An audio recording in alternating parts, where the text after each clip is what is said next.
Hello and welcome, everybody. I'm glad that you're here and took advantage of the waiting room.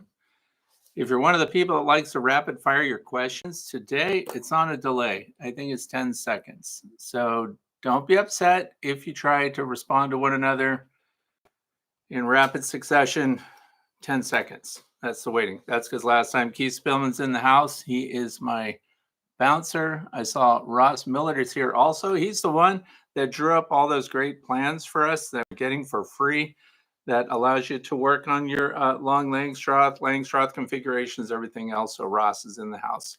Thank you, everyone, for being here. Let's get started. So today is Friday. No great surprise, February the 28th, the last day of February. That's why we're live. So feel free to ask your questions, but I am going to respond, of course, to those that were submitted ahead of time. And this is the last day of February. As I just said, this is Backyard Beekeeping Questions and Answers, episode number 295. I'm Frederick Dunn, and this is the way to be. You already know that. That's why you're here. So, by the way, I think the early chat stream that goes on here as part of the waiting room disappears later when this thing goes live. So, don't be surprised about that. If you have a question, and please pass this on to people that joined us later, please type it in all caps. It's not yelling in this case. That's just so that I can recognize that you're asking a question rather than just talking to one another and saying maybe, I don't know, where you're from, hello to one another. Feel free to talk back and forth, even answer each other's questions. But if it's for me, please put it all in caps. So we also have beekeeping, good to catch you live from Scottish time frame. It's 9 p.m. there. So from Scotland, see, we're international. So everything is great. I'm going to jump right in. And if you want to know how to submit a question for a future question and answer episode, please go to my website, which is thewaytobe.org. Click on the page marked The Way to Be, and you can submit your own subject or question. It doesn't have to be a question, just something that we want to get going on. Ross Wagner is here already with his all caps question, when and if to use pollen patties for the hobby beekeepers. First of all, I want to clear that up. Hobby beekeepers, backyard beekeepers, that's my audience, backyard people. Doesn't mean that you're new. It just means that you have a small collection. Well, I can talk about pollen patties, when to use them. And spring is coming up. If you don't know already, I have terrible weather here, 37 degrees Fahrenheit outside. That's 3 Celsius for the rest of the world. And we have wind gusts right now to 20 miles an hour, but it was 8 when I looked at things, which is 13 kilometers per hour. Wind is really kicking up. Don't worry, Ross, I'm going to jump on that in a second. I just want to do some housekeeping here and tell everybody what's going on where we live. 77% relative humidity. And we have 50s coming up this week in the northeastern United States. I'm in the state of Pennsylvania, specifically the northwestern part of the state of Pennsylvania. So anyway, you'll get greater than 10 degrees Celsius here coming up this week. The weather people, they know everything. They're always right. And we're still snow covered. We have a hard packed snow here. Even with the warm up, it didn't melt things away. You probably want to know if the deer are still eating my trees. They are. They're eating everything because, again, they can't get through it. We have wild turkeys running around out here, too, and I don't mind them at all. But what else is going on? Just quickly, I want to get into what a lot of people are worried about is the bee die-offs. So I want to thank those of you who did participate in my survey. And my survey, actually, from backyard perspective, got more responses than those at Operation Apis M. Is it called Operation Apis M? Let's see. ProjectApisM.org is where a lot of information is being consolidated. Anyway, 375 of you responded. So I just want to reduce some of the stress and let you know that those who are watching this channel and that have responded to the survey that are posted, and it stays live. You can still update that, answer those questions yourself. It's on my main YouTube channel page, which is Frederick Dunn. And you can click on that survey and see, and I'll know better what your answers are. But for right now, 375 responses. 72% of you have the same or better winter survival than previous years. That's really outstanding. 28% of those who responded have more losses than normal. And again, this is the backyard community, but Project Apis M will be having updates and they'll give you a lot of new stuff. Let's jump right into, first of all, the question about pollen patties. Pollen patties are different than winter patties. For example, they're going to boost your brood. So real pollen, that's important. And I can just say right now that Global Patties won, outperformed all other patties for that. You guys are already popping in your questions here really quick. So anyway, it's questionable whether or not that is really going to boost your colonies more than just sucrose alone. So for those of you who put on winter patties or some kind of sugar or fondant, you may find that the pollen addition adds a lot to the price of the pollen patties. It also slows and reduces the shelf life. Then it may not be worth it. So it depends on what you really want. What I want to talk to you about, of course, I normally would save this for the end of my presentation, which would be the fluff section. But be prepared to feed your bees. I don't know where you are, but there's almost no part of the United States right now where strange weather hasn't touched or impacted your colony potential survivor. So those of you who have bees alive right now that got them through winter, good for you. That means they didn't die of any pre-disease exposures or pathogens and things like that, which are what normally kill them off in early winter. Now, guess what phase we're in? The starvation phase. So my bees can't fly. So right now where I am, they're not able to do decent cleansing flights. They're just really evicting themselves and going out into the snow and dying, which, by the way, that's normal. It's what bees do. Because remember, some bees are dying all through the year. So please don't be alarmed. In fact, if you walk out in the snow cover and you see a little shotgun pattern of dead bees in the snow, that's a good sign. That's a colony that's alive and they're healthy enough to end themselves. And you don't have to scrape them out through the entrance. So please keep your entrances up too. But global patties, where do they belong? I would put those right on top of my insulated inner cover on top of the hive, because this late in the year, remember, we're the end of February, March is tomorrow.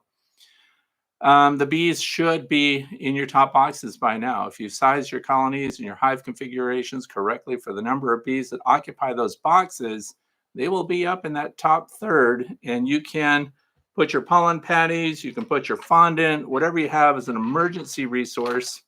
Don't let your bees starve. If they die now without food, that's 100% under your control. So I'm going to mention these trivets. You don't have to buy these, by the way, but these are cheap.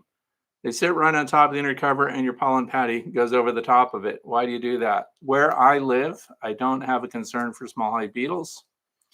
Some of you have a very different story there. So the small hive beetles will be emerging and doing their thing. I think it's early for them.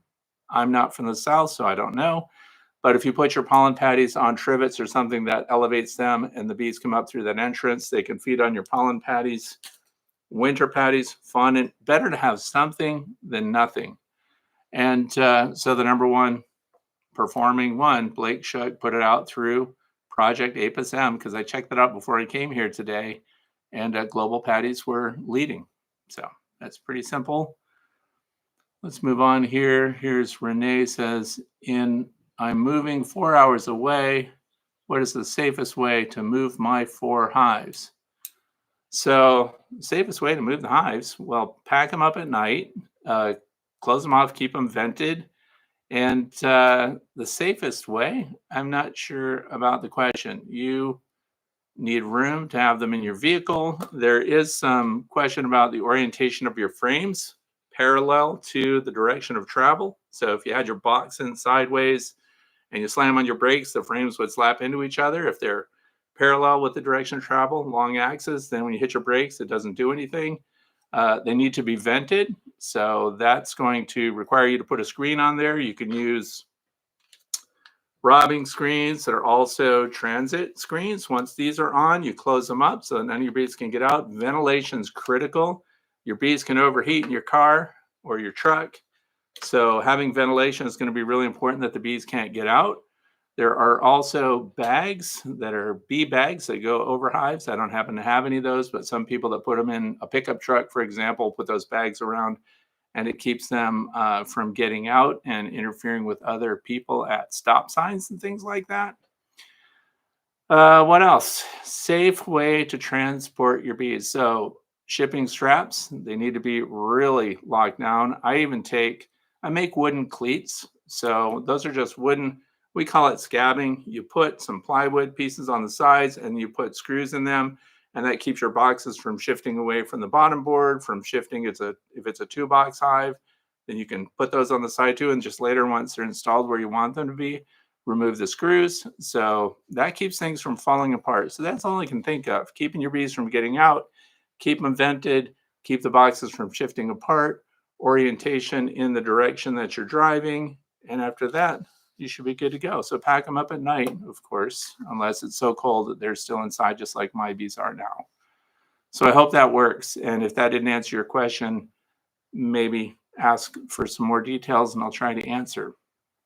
So here comes from Tritone. How does thymol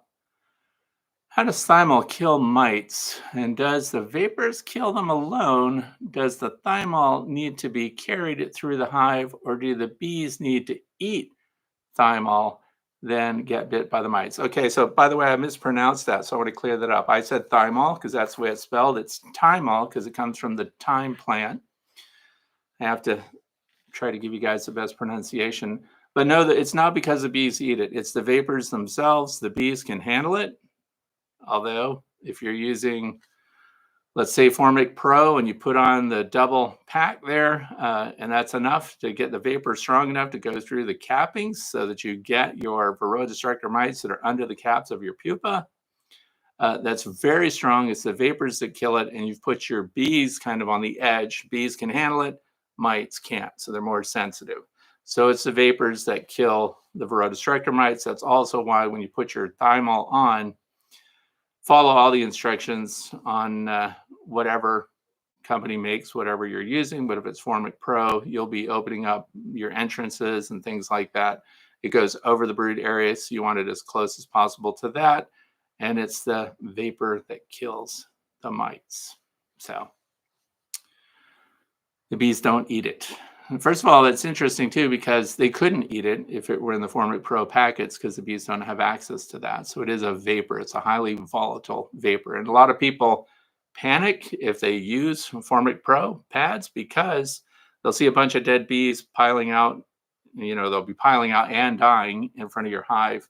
And so it's recommended that you only use it on really strong, highly populated colonies of bees. So if you've got a struggling colony, that's not the treatment to use. But so here's beekeeping. Here's a question. Best way to do hive records. Okay, now see, you're ahead of me because that's from beekeeping, but I have this question in my stack today, but might as well jump right onto it.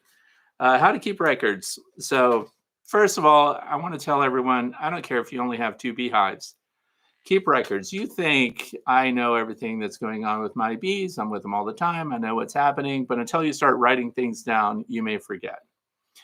So those of you who have ever written things down, some people write on the hives themselves. I'm sure you've seen a YouTube of somebody showing someone beehives, and they've got to scribble all over them. Michael Palmer up in Vermont, he writes on everything, and he's got his own shorthand. It is very interesting. But last year, I started to use a voice-activated digital recorder. Now, that sounds complicated, I know. They're super inexpensive for their capability. The thing goes right in your pocket. It has like a 14-hour battery life, and it only records when conversation is going on. So what's the advantage? Well, when you're out there and you're doing your hive work by yourself, or let's say you've got a 9-year-old supervisor that just chatters away and is always causing you to get more involved than you wanted to be, anytime you're speaking, it's recording. That thing works really well. So you're not going to gum it up. You're not going to get honey on it. You're not going to be trying to write with a pen or something and take your gloves off. I like to use nitrile gloves because they give me a lot of dexterity. The bees don't seem to recognize that as your hand, so it limits the number of stings you might attract. So that's really good. So then once I've done the digital voice recording, and you're finished in your bee yard and it's nighttime or it's raining or something like that, now you go back through it, and I have a 3-ring binder. where all the documentation takes place. So this is another thing when now we're transferring the data, which a lot of people are annoyed by that. If you've only got 1 or 2 hives, you can sit down and write it right away, but now you have to get your hands free and sit down and do that. So the digital recording also has a date and time stamp built into it if you want it to. So each recording session has date and time when you transfer this to your computer. So that's interesting too, and it saves you exactly what time was this behavior happening. So it's as detailed as you want it to be. And that thing works really well. I'm really happy with it. I will put a link down in the video description to the specific one I have. I just go with whichever one has the best reviews, lasts the longest. Now, there were some things I didn't like about this little recorder, and it would record when I thought it was off sometimes. So that's a little weird. Now, the thing's not networked or anything, so it's not like getting all your information and broadcasting it to some kind of server, but it would like activate itself at weird times. So the good thing is it was getting everything I was saying. The bad thing is it was getting things I was saying at times maybe I didn't necessarily want it to be recording me. So and then the other thing is inside our storage shed, I have a big whiteboard. Now I have 2 whiteboards. One is for, I have a granddaughter who's 3. She writes on the low one, and so she draws all of her observations through illustration because she doesn't use words like that. And then I have a huge whiteboard that gives us immediate status. So we spotted a queen, maybe it's a version, queen cells, things like that, stuff that really requires action, right? We need to monitor that hive. So we have color coded too. So red, take care of it right away, green, general observations. And of course, the most critical thing too, even again, if you only have a couple of hives, put numbers on them. I use these brass valve tags that I got off of Amazon. And just because they look cool and they have a hole in them so they can have that stainless steel wire that holds them onto the stem of a valve. But instead, I just use that hole to put a screw through it and attach it right to the front or side of the hive. And you can stick those on plastic hives, wooden hives, whatever you have. Those are fantastic. And you get them all the way up to, I think 1 to 60 and so on. So you can even pick your numbers. And my grandson picked his own numbers. But so that's the other part of it. You need to identify the hive. Now there are, and I've reviewed them in the past, there is software that as your operation grows might be helpful. And it's an app that goes on your phone. And that keeps track of your inventory. So for tax season, if this is a sideline business for you, every time you buy a component or feed or sugar or, a pollen patty or something like that, you enter that, and also you enter which hive it gets used on. So that's much more detailed than a lot of people want, but it lets you know the history of your hive. Where did I buy it? How much did I spend on that? How much should I spend if you bought bees instead of collecting swarms? Although I highly recommend you collect swarms instead if you can do it. If you bought bees in, then the cost of your livestock is in there. If you had to replace a queen and bought a queen, that's in there. So this all becomes history of the hive. And they're very detailed. So for tax purposes, which can come in handy too. But the digital recorder, simple, fast, pop it in your pocket. You don't worry about it. And you just talk to yourself while you're doing your hives. Who cares if you're talking to yourself? People think you're talking to the bees. Tell it to the bees, as they say. So autosum kill, keeping records. Let's go right on down the line here. Let's see, thanks for note, question answered, got a digital recorder now to learn the best way to use that too. So Beacon, yes, digital recorder, super handy. I recommend that for a lot of uses. They're just good. And Renee says that answered the question. Yes, I'm batting 1,000. Okay, moving along. And for those of you who are just now joining us, if you have a question for me, it should be in all caps. Otherwise, I may not notice it. So the very first question today, let's go through the stats. I talked about the stats of the people that reported here, what their losses were. So that's really good. The state average for Pennsylvania, where I live, is 50% loss. So just about all the people that I know and work with, and my mentees, by the way, are well above that as far as survival goes. So they're doing really well. But, and please write this down, because for those that get questions, a lot of people may come to you and ask, what's going on with all the bees? Why are they dying? Project apusm.org is the site to go to. They also put out a video today, and they're describing, so Dr. Zachary Lamas is somebody that I've interviewed about varroa mites on drones, for example. He's heading up the testing program for that. So you'll find out how comprehensive that is, how much information is coming in, and also what's important and why you need this information is I really want you to go and report your losses when they happen. People like me, these early loss reports don't matter because we're covered in snow. My bees are barely flying. My wife goes out there and thinks colonies are dead when they're not because they're just inside. They're humming away in there. So we have to wait until later to know what our real losses are. So I believe the next reporting cycle begins on April 1st. Interesting choice of dates there. But so I want, people, backyard keepers. This is one of the first times so far. Remember, the data is still coming in. Even the almond groves, the reports are not in because it's actively happening. They are pollinating almonds right now. So people are not getting the answers they're seeking regarding whether or not pollination was 100% effective. Do they have enough bees and everything else? And how many have died? So we're going to get more from the second batch, the second round, but backyard beekeepers for the first time in their surveys are outperforming survival-wise commercial beekeepers. So very interesting. They're getting into treatment-free, what the treatments are. They're connecting all the dots, and we should get a better picture when? By near the end of the year. These reports don't come out fast, but what they're doing is they're going to have a running kind of information resource that you can check in on, and that's going to be helpful. So Alex says, Fred, now you can use your cell phone as a recorder on your voice acting. Yeah, you can use your cell phone too. I just don't like to because I don't want to deal with my cell phone at all. Here's the thing. When I have my cell phone in the bee yard, I don't use that thing to talk to people. I pick my cell phone based on its photographic and video capability. The cell phone that I have right now will shoot 8K video. So it's a tool, and that's why I don't even let people have my number because I don't want them to call me. So I'm not going to use it as a digital audio recorder. I know those apps are good for your phones. I use the digital recorder as a standalone, and my phone is a tool to document what I'm doing. But I suppose anybody else, that's another good suggestion. You definitely already have one. The thing I like about the digital recorder is it can be 100% passive and it activates when you talk to it. So it's kind of cool too. So San Francisco Bay, Castle Hives. Yeah, that's Brian. He says Android is best. Can't lie. Can't lie. I tell you. Can't disagree because Apple is proprietary and they're very annoying. So sorry if you're an Apple person. I'm going to just move on here. Did I get the very first question? Oh, the very first question was, I was wondering what would happen if you put a fertilized egg into a drone-sized comb. Would we have giant worker bees? No, you would not have giant worker bees, but it's much more complex than that. So let's walk this through. Let's see what happens.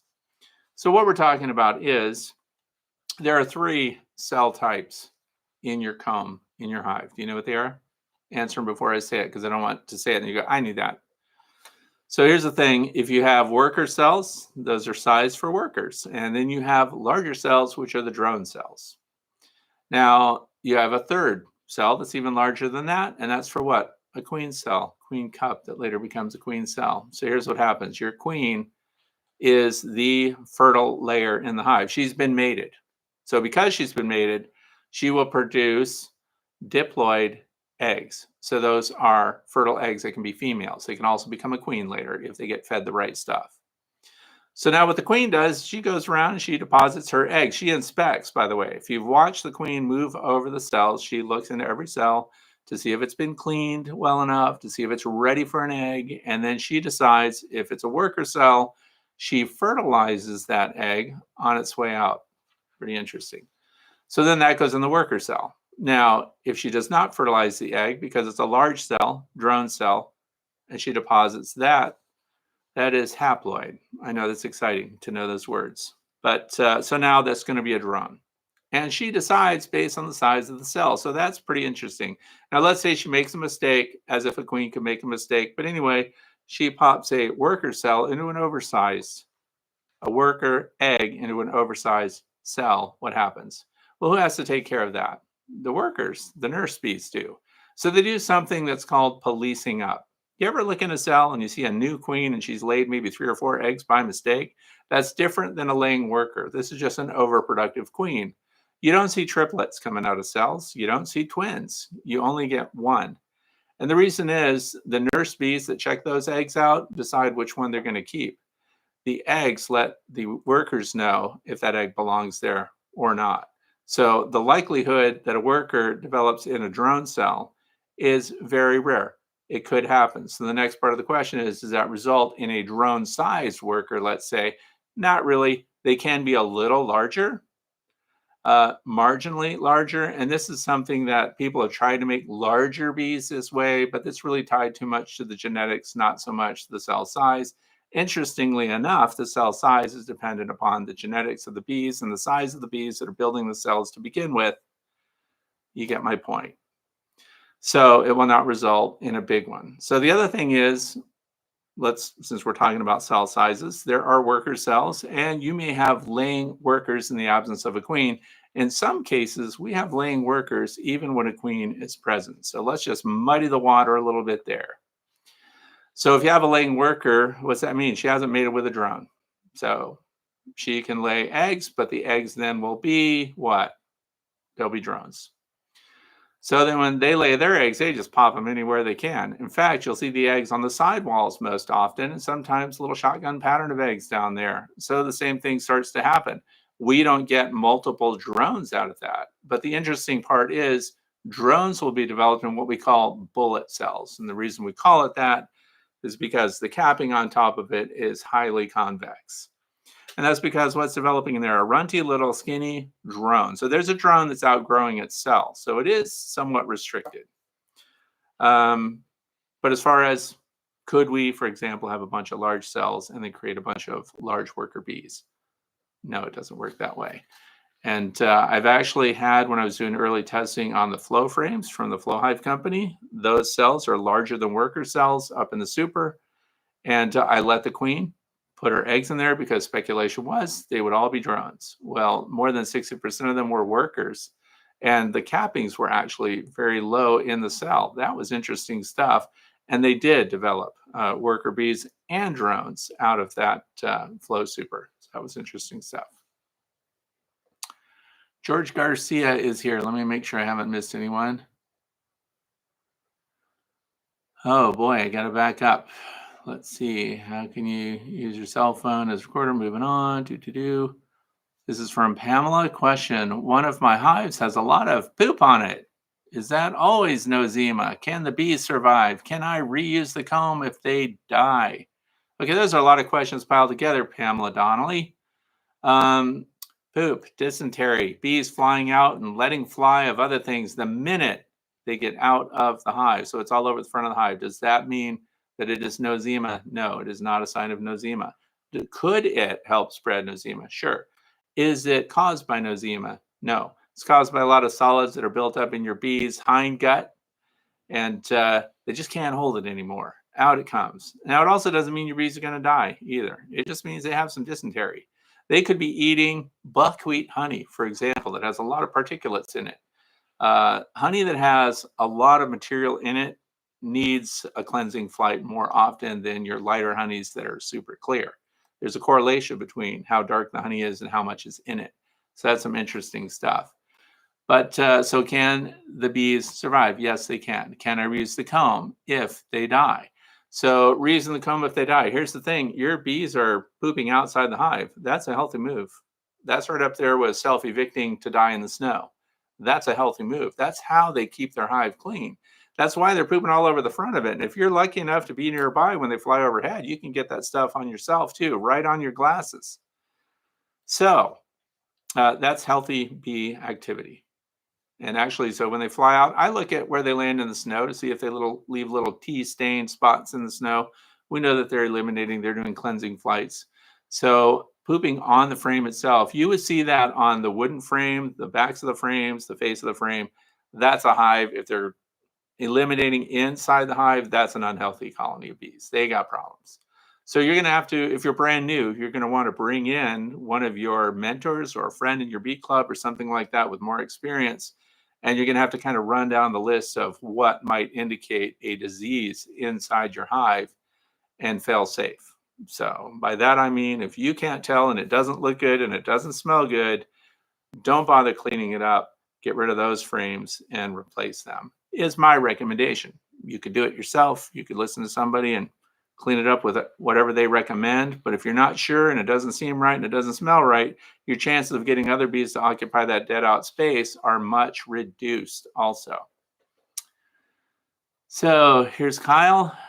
Says, I have dead out that I was feeding Hive Alive fondant. They had plenty of honey. Am I able to harvest that honey for my personal use?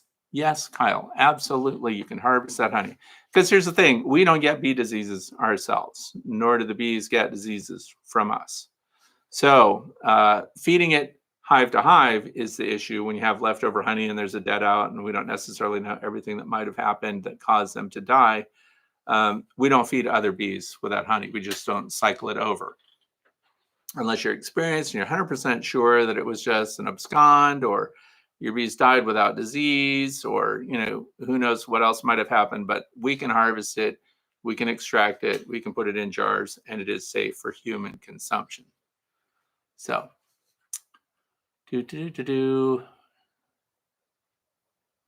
So Grayson's here too. Anyway, let's move on. Craig Shevlin, Fred, what is the average weight of your honey from your horizontal hive? Okay, I have 3 horizontal hives. So the honey weighs the same no matter what hive it comes out of. That's a smart aleck answer. 11 pounds per gallon, whatever. So in other words, how much honey do you get out of it is probably what the question is. And my long Langstroth hive is a very productive hive. And I pull honey and resources from that to make other colonies. So I don't necessarily harvest from it. Conservatively, you could get 7 deep frames out of that. So that's less than 1 deep super of honey. The other thing is, let's see, what's the colony size? That colony tends to swarm from time to time, which reduces their numbers, which reduces honey production, which reduces what we could take from it. So if I've taken 7 frames and they refill that fast, that's anybody's guess. Now the Layens hives, those frames, I'm going to put myself on report. I've never extracted honey from the Layens hives. And they build up huge numbers and they swarm out too. And I just let them do their own thing. So now the question could be, in an indirect way, is that horizontal hive producing as much honey as a vertical hive would? It all really just comes down to the population and the numbers and what space they have to expand to. And horizontal hives, I like them a lot.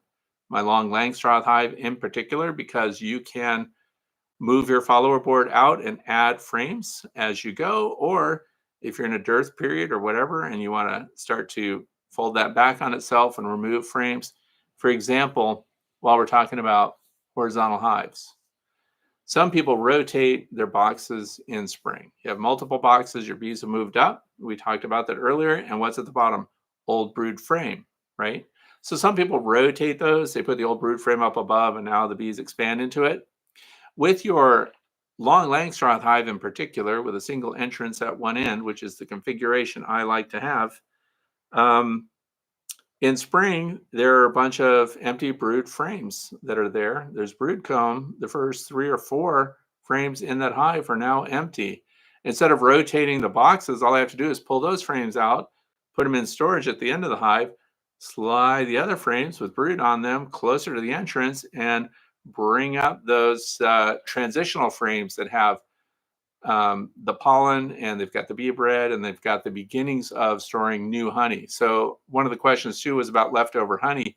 I find that when the nectar flow really hits, when the dandelions are blooming and stuff like that, they don't go into their old capped honey. So this is your opportunity to harvest that out and leave them with insurance policies, 2 or 3 frames that have honey in them, but you don't need to leave that whole winter reserve anymore. So you can pull those and do it yourself. Now we have extracted comb. We have that stuff is ready to go. And then as the season progresses, you keep adding that back in. So when it comes to sorting and shifting resources and brood frames and comb and things like that, horizontal hives are the easiest hive to manage, period. I can't, they're on par with what my vertical hives do, but there again, I'm not a honey producer per se, but I can't say that I get way more honey off of a standard Langstroth than I do the long Langstroth. And the lay-ins hives are productive. I don't extract. I don't know what the future holds for those. Okay. Let me see if I'm missing something. Any suggestions on a good bee suit for a 10-year-old? For a 10-year-old. Here's the thing about, I was going to say right off the bat, Guardian Bee Apparel, which makes my favorite vented bee suits. But I think they did not have, correct me if I'm wrong, I don't think they had children's suits. So I will say with the supervisor who could pick any bee suit he wants, because we have a rack of bee suits in the Way to Bee Academy. And Natural Apiary made the suit that was his favorite one, and his cousin also chose that same suit, but then they quit making them. So the next bee suit company that makes suits for kids from 2-year-olds all the way up, Flow.com, honeyflow.com. They're inexpensive, 100% organic cotton, super comfy. They also sell vented suits, but I don't know if you can get a vented suit for a little tight, but others can feel free to share links to their favorite suits, but those are the ones right now. Natural Apiary, they make the camouflage ones. Those are cool for kids. They like cool stuff, you know. But I think they quit that. And if the guys over at Guardian Bee Apparel would just make kids suits, I think they would sell those really well because they hold up and they're good. That's it for those. David Miller says, Fred, thoughts? Could you treat 2 single brood boxes with 1 formic dose by using a double screen board? Okay, so when it comes to dosing, see, I want this video to have perennial application. What am I going to say? Follow the label on your formic. Because they say per brood box, so these doses are assigned based on that.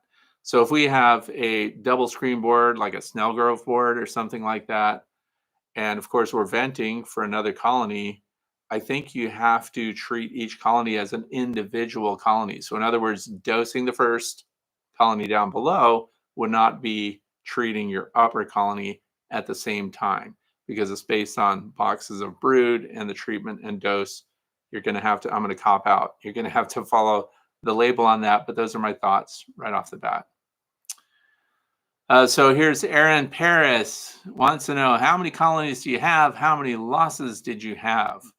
Okay, I know for sure going into winter, we had a 10% loss. Okay, so that was 43 colonies. And I think we've lost 5 for sure. Okay.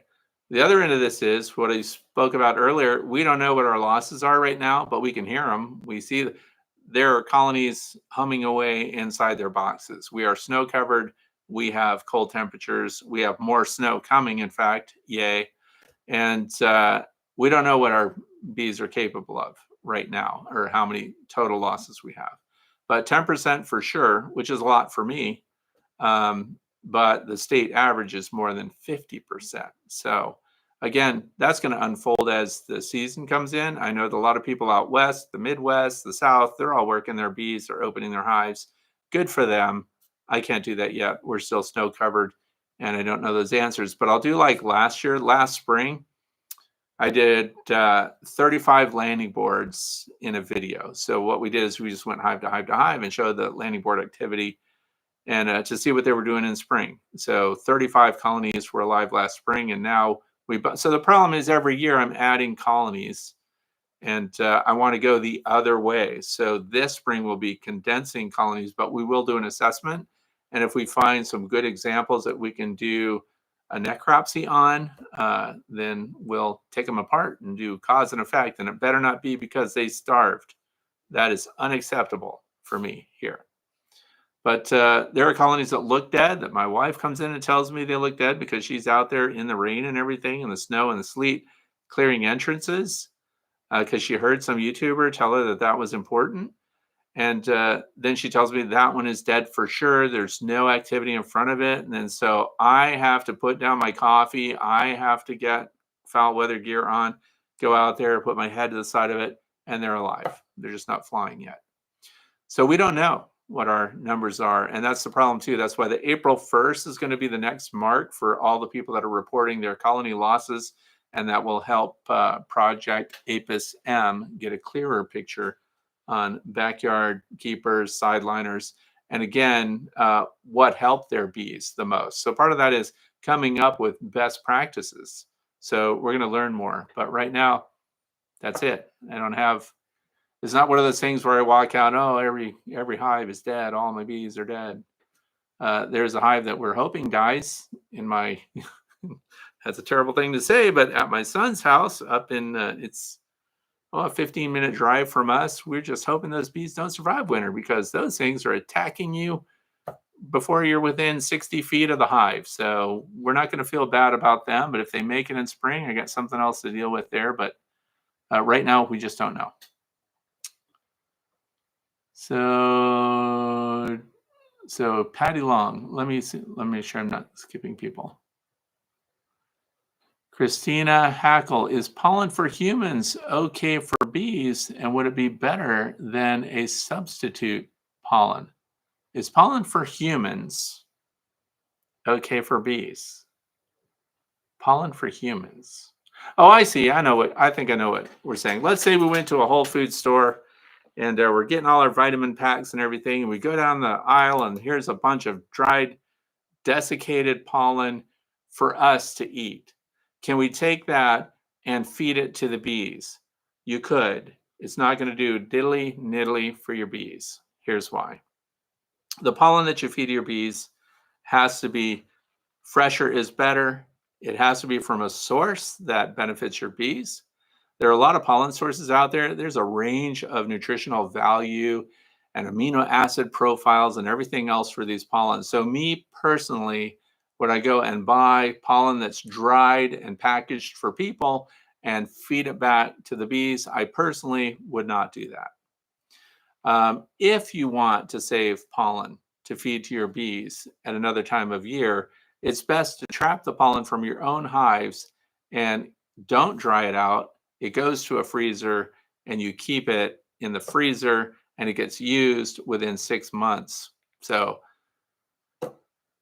I don't know. I have this discussion with pollen patty makers, which we just mentioned earlier today. The winning pollen patty was from Global Patties, so they seem to win all the time. But when you ask them, where'd the pollen come from? They'll say California pollen. Well, what plants in California? Well, California plants. They don't know the specific. Somebody knows where the pollen came from.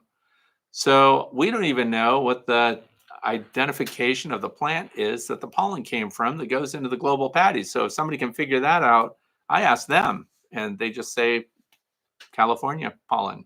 So, but as far as I would not waste my money and time and effort putting that in. I would put out a really good winter patty or a spring patty. Pollen patties are the most expensive thing you can put in your hives. So it really has to justify the cost and effort to do that. I would just put in some sort of winter patty, some sort of feed that keeps your bees from starving to death and not focus so much on the proteins. This is something else that you can look at. Project APIS M. Project APIS M tells you if a protein boost helped your bees survive, if it was just sugar only helped your bees survive. So they break these details down, and you're going to find that there's no significant difference in colony survival. So if that's your target, is to get your bees to survive, you're much ahead just by giving them a fondant, sugar patty, winter patty, something like that, that gives them the carbohydrates they need to do their other functions. So I hope that helps. Here comes from, really, is this the name Flip and Twit? Question, have you thought of having Phil Chandler Barefoot Beekeeper in the UK on your Interview with Experts series to talk about top bar hives and eco floors. Well, I haven't invited Phil Chandler, but thank you for the prompt, because this week we're talking about top bar hives, and I have a guest coming on, and we're going to do that Zoom. The eco floors, people, in case you're wondering what that is, that's seeding the floor of your hive with detritus and materials, organic materials that are decomposing naturally, that also have tiny predators in them that, say, for example, if a Varroa destructor mite toppled through the screen and got down in there, that they would feed on that, right? So pseudoscorpions, all kinds of things would live in these. It's also called bioflora sometimes. And I do ask a lot of people about this, those who do research and so on. One of the things about biofloras or ecofloras, or when you put all the substrate down there, mosses and decaying wood and material like that, is it's often installed in a hive, but yet kept out of reach of your bees. And the reason being, it's kind of like an auto garbage disposal for these mites that would fall off. So therefore, if you have to keep it away from the bees, it's something that the bees would clean out otherwise. So as far as Phil Chandler, for those of you who don't know, you could just Google or go to YouTube and search for Phil Chandler, the Barefoot Beekeeper, and you can probably learn his processes on that. I did notice one of his videos about that. I also didn't see any recent follow-ups on those kind of floors. So I'm reserving, whether or not I would recommend that to other people if we have to keep the bees out of it for it to exist in a hive. It's not something that we find in natural cavities, in trees. It's not something that we find in feral colonies. Because, for example, a tree, let's say that it was beneficial to the bees and the bees wanted it there. As the detritus accumulates in the bottom of a cavity inside a bee tree, if the bees wanted it, it would remain there, but it doesn't happen that way. The bees remove and clean out. And so what's at the bottom of a cavity like that is very sparse as far as that goes. So we're kind of like creating something that sounds like it's good, but I need more follow-up on that. So my advice would be, when someone has put out something like that, that the follow-up is very important, because this is a novel approach and it's not something the bees would do on their own, and we're keeping the bees out of it while it exists in the bottom of the hive. So we need to know more about that. But as far as the top bar hives, I already have somebody lined up to talk to about that. That's coming up this week. So that's going to be interesting. But people can go and check that out. So let's see what else. I'm looking for all caps if somebody has a question. So beekeeping. So it says, this is again, Beekeeping Fred. Phil Chandler built a long horizontal hive from Builder's foil foam board. Builder's foil foam board for 50 pounds, say $70 in a video only a few days ago. Again, everybody can go and watch YouTubers, and I'm happy to see people experiment with different things and building foil. And that's the beauty of backyard beekeeping. And then again, having a voice, having a YouTube channel, or a way to share what it is that you're doing.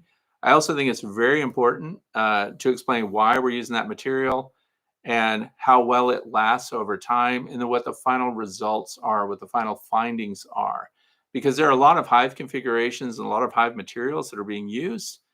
And I have to admit that I can't keep up with a lot of other YouTubers and content creators that are beekeepers. So people bring it to my attention like this right now. So the thing of it is, we look for follow-up. I usually let those play out and see what the final findings are before I would share or endorse something to my own viewers, unless it's something I also would put into practice here. So the things that I talk about, I've used or have really good scientific data to back them up, and then I would share with people and then send them out. So, but today's shout out is for Project Apis M. And so we'll go on. Brad Oliphant from New York submitted this question. It says, I've started requeening all of my hives the first thing before our strong nectar flow. I do this not only to keep strong and diverse genetics in my apiary, but mainly to prevent swarming, as most all my research tells me that older queens, even in their second year, are much more likely to swarm than younger queens. Even though my experience tells me this is true, I'm confused as to how this would make a difference when it is the worker bees themselves that make all the decisions in the hive. Could it be that the workers sense a younger queen and don't feel the need to swarm, or is the queen actually getting involved with swarming decisions as they are older? Well, the queen is doing the best she can at all times. So here's the thing. Again, one of the consensus, because now they're looking at why colonies are dying and which colonies survive better than others. Those that requeen their colonies every year, which is one of the practices that a lot of commercial beekeepers do, because they also have queen breeding operations. And you'd have to, if you want to survive, you have to cut costs by having your own. Those that were requeening every year actually had a lower survival rate than those that were carrying on their queens, like I do, for example. One of the reasons we mark our queens is so we know that they're not superseded. And if they are, what do? We log it and keep track of that colony and its progress and how well it works out. So I personally don't requeen every year, and I don't think I would. But until I started marking my queens and putting a paint dot on the thorax, I didn't realize how rapidly they were turning over on their own. I would have told you that these colonies have the same queen for a couple of years, 3 years, because I never saw a break in production. I never noticed, this is years ago, I never noticed that the queen was absent. They seemed to just go right along. And I also was not actively collecting swarms. I was studying swarms and just watching them go their happy way. Now that I collect swarms, I'm much more interested in that. Marking my queens, I notice that they're cycling out. We need to know what our queens are doing, what their performance is. And so a second year queen are the ones that I try to reproduce from. So if I'm intentionally dividing a colony, if I'm intentionally making a split, it comes from a colony that's been around for 2 winters. And so, because again, I understand that's, I don't have a breeding program with 43 colonies max. I'm not making a big dent, but every little bit helps. And in my mind, by breeding from those queens and creating more colonies from those that have more longevity, I'm getting a stronger stock in my mind. But of course, if they're swapping out their queens, and as you said, the workers are in charge of, they stop feeding the queen, they control her diet, and they can run her around and get her ready to swarm. And they're also the ones that make the queen cups, for example, that she can lay that egg in, because that's the best when they go into swarm mode and they start building all these queen cups, which later become a queen cell when the egg goes in it. And that's the bees deciding that they want another queen or they want to expand. But remember, it's more complex than that, because the population of the hive impacts whether or not they decide that they're going to swarm. So when they swarm, they automatically make new queens, not because the old queen is no good, but because they have to push out more bees. They're congested, and the old queen naturally is the one that departs. So this is also why I collect those queens that are leaving. I put them in resource hives, and it's an insurance policy just in case, because when they replace the queen, that queen has to mature, that queen has to fly out, that queen has to mate and return. And if we look at percentages of queens that actually come back mated, it could be 79%, which sounds great. But that also means that 21% of your queens are not coming back mated. So now that's the insurance policy you have over here. Restore her to the colony, and off they go. So it doesn't necessarily mean that the queen that they're replacing on their own is deficient. It means the colony is growing and they have a superorganism that they're going to reproduce on that level. So we're colony reproduction and then internal reproduction when it comes to the workers and the drones and things like that. But when the entire colony splits off and sends its queen out, it's not necessarily because she's bad. In fact, she was so good, she built a strong enough colony to afford to replace her and drop up to 70% of their working population. So it's another way to look at it. Here's Suburban Hive Company. Fred, explain how bees move in a horizontal hive in the winter.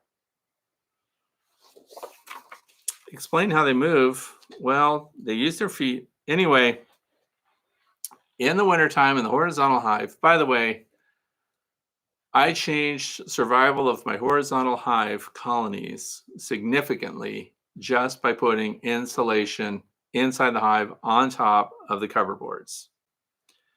Before that, almost every year, we lost that colony. Okay.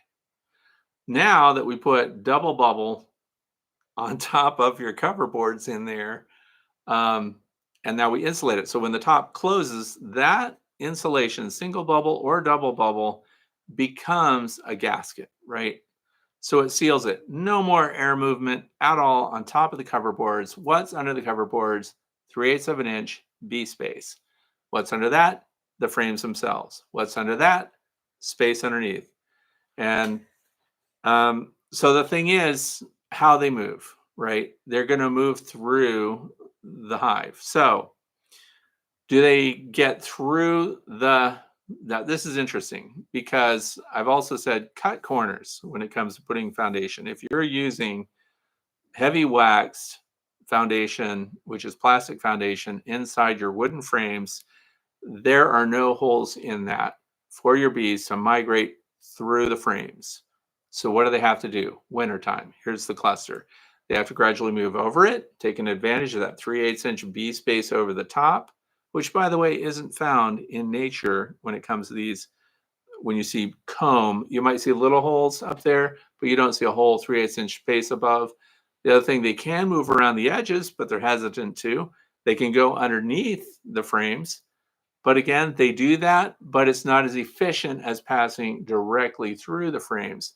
So when we're looking at natural comb in a horizontal configuration, a horizontal space, floor joists, things like that, for these people that do cutouts and rip outs and find these feral colonies, there are these little holes that we have to look for, but your bees gradually pass through those. And then so it's kind of like a slow pour of sand going through, but it's bees and they're going through the frame and they're coming out on the other side. And then the surrounding the next frame of stored honey and hard capped wax there. And as they consume the honey from the center, what's happening? They're building their winter population of bees right in there because we have our fat-bodied nurse bees or fat-bodied winter bees in there. So with a long hive, we need to help them out if you want them to make that migration efficiently and successfully so that in springtime they're alive. Now, the cool thing is we can do thermal scans because it's just a wooden hive and it's dimensional lumber, but it's 2x12s. These are the sidewalls, right?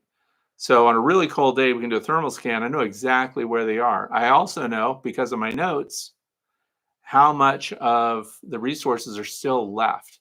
And so for the past 2 winters, I haven't had to do any supplemental feed on my long Langstroth hive at all. And that's because we insulated the top. And now the bees can move, plus we cut corners. So we clipped the plastic foundation on the corners.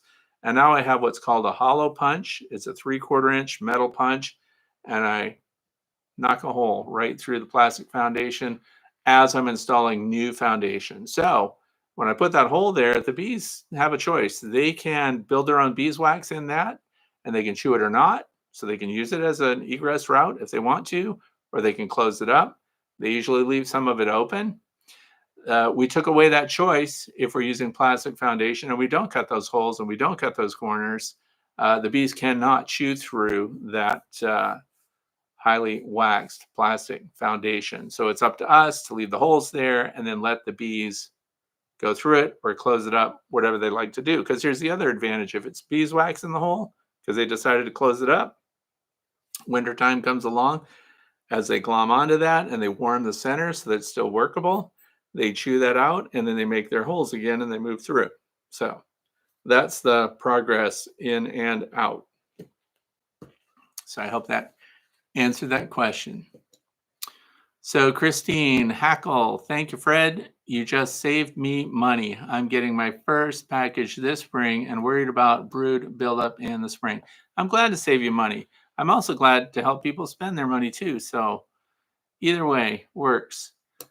Glenn Perkins, where did you get the blue access tube with the gate on back of your observation hive? Oh, you mean the hive gate? Wait. The blue access tube on the back of your observation hive. I don't have a blue access tube on the back. Oh, the blast gate. Here I thought we were going to talk about hive gates.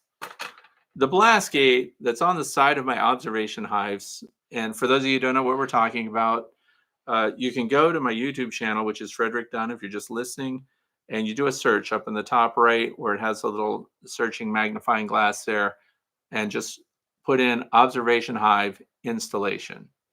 What those are is I put these on the side of the observation hives. They're blast gates. They are sold Home Depot, Menards, whatever building center you go to. They're sold online. Amazon sells them. They're for systems that collect dust. So dust collection systems for table saws, miter saws, whatever you've got going on. I use those as introduction tubes. So I put that on the side of my observation hives. There is a clear, I want to say they're 2.5-inch diameter. Could be wrong. Whatever the standard shop vac diameter is. Anyway, that clear piece is in there. And I can open this blast gate and I can introduce a queen into a colony and see how they're behaving. I can also put food and resources in there. So I put those new bee bites in there, which are they're the new algae, the blue algae bites that are fortifying your bees. So I put those in through there too, because in the translucent tube that connects it, I can also see how the bees are reacting. If they're, for example, if I thought they needed a queen, I put a queen in there, I can see them doubling over trying to sting it or whatever, and then I can just open that up and pull it right back out. So it gives me access to an observation hive without pulling the glass front off the back and really getting into the hive. So they're just dust collection. I think they're called blast gates. Really easy. They're aluminum, the ones that I have. But it's important too to have that translucent or clear plastic, and a lot of dust collection systems are made out of lucite or some clear material, so you can see if there's a clog in the dust or sawdust in there. And that's what I use, and those have come in super handy, by the way. Very nice. So,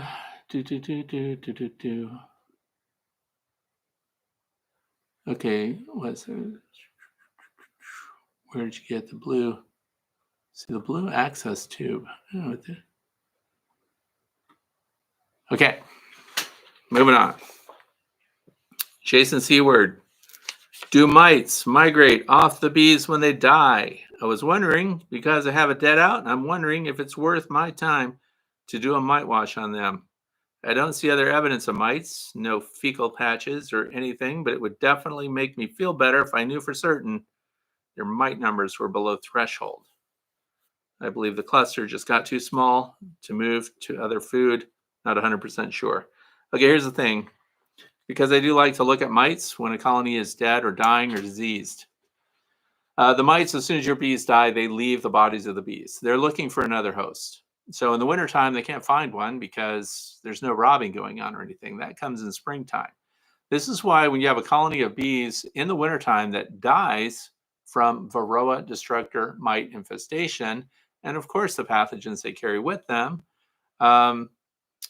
then if your bees come in spring and rob out that colony, will they then pick up those mites? No, because the mites don't survive for very long.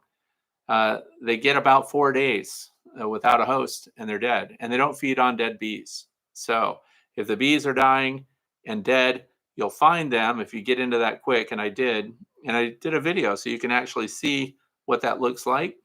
It was a video about sac brood and bald brood and how to test for American foul brood. So if you're looking for the video, that's it. But in the ultra macro of those cells, I have the mites scooting around cell to cell looking for a host, and they couldn't find one. It was really sad. I should have put really sad music in there, as the mites could not find a host and ultimately starved to death, I think is what they did. So anyway, it's not worth doing mite washes on your dead bees because the mites have left the bodies of the bees. Now, if you've got trays underneath the screen, underneath your hive, that's where you're likely going to find your mites. But be very careful when you pull out the frames and a dead out, and get your pen light flashlight out and your magnifying glass and look into the cells. So we're going to see frass. Frass is the little droppings left over from a mite occupation. So they leave little specks that looks like super tiny granules of sugar. It looks like natural sugar. Sometimes it's tan. And where you see those, you can actually find possibly the dead bodies of the mites that perished because they did not have a nurse bee to feed on. So you can look at that. Bottom boards, bottom trays. Those are other places where you can find your mites. Now, it's hard because when they've died, depending on when you did your last mite wash, they could have been in trouble for a while. It could have been a colony that had some robbing activity. So sometimes when they're being robbed, also, these mites are on their way out. They're jumping on these bodies of the foragers that are doing the robbing, and they're scooting right along and getting into another colony. So there's a lot going on with the mites and at different times. But if they died in winter when there's no sharing of resources colony to colony, there's no drift going on and things like that, the mites just die without a host.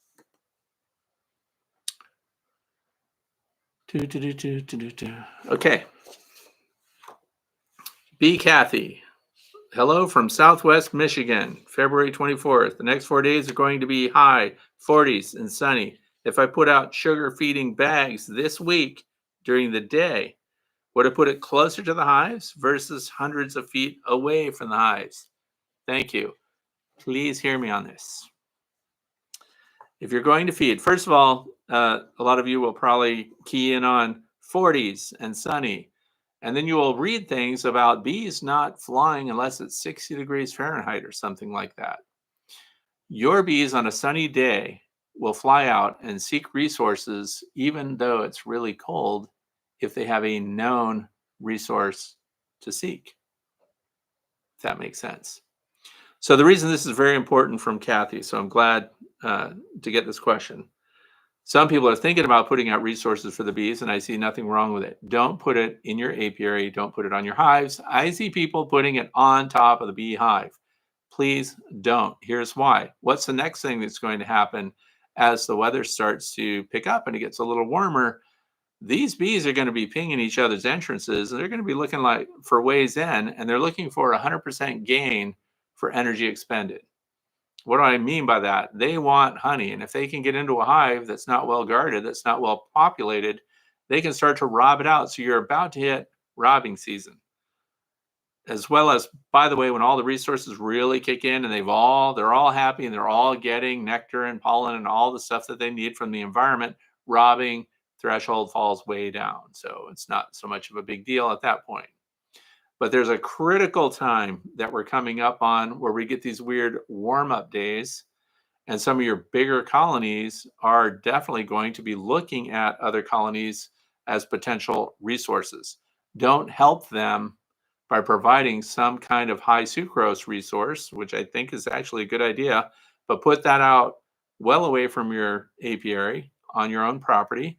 And the bees that go to that discover it, that find a resource there that's usable, that justifies the energy expended to get there. So they're going to use their resources to stay warm while they're flying. We know that their thorax needs to be in the 80s. So that uses energy to get to it. That's why if it's a low gain resource, they're not going to fly very far for it. So put them out away from your bees, but make it a consistent resource that they can remember. And then when you get these intermediate warm-ups, you can fortify them. Of course, your best way to feed a colony that you think needs help is inside that specific hive. But I know it feels good to see them come and get resources that you've put out. And also there's some advantage to providing these foragers a resource away from other hives, because that saves you from having them ping or defeat the defenses of another colony of bees, get in there and get their resources. So that's how I choose to think of it. Get out there, and I want to thank Ross Wagner, by the way, for $10 donation. It's very, very generous. I appreciate it. So for Bee Kathy, yes, you can feed them well away. And the reason I want you to look at my study of that, because how cold will bees fly? It is astonishing what they will risk if they have a high reward resource that's location is known. What they don't do until it's in the high 50s or low 60s, they don't fly out and forage for new resources. They go to known resources. So fun stuff. And I'm personally going to be putting out dry pollen substitute as well, AP23. Just because it's a feel-good thing to watch them come and get it, and it doesn't hurt anything for them to take that back.